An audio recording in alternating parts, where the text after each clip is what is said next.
Hello guys and welcome back to my YouTube channel. In this video I'll show you how to link bank account in Wise the easy way. So let's get started.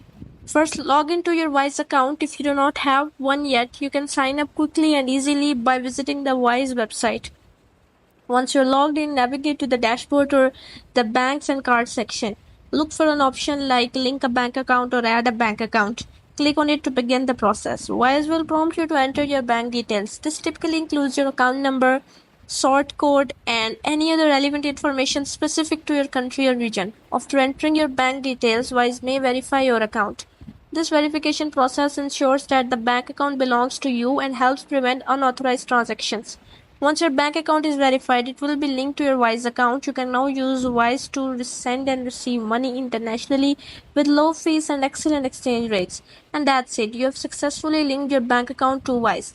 If you found this video helpful, please give this video a thumbs up and subscribe for more tutorials. See you in next video.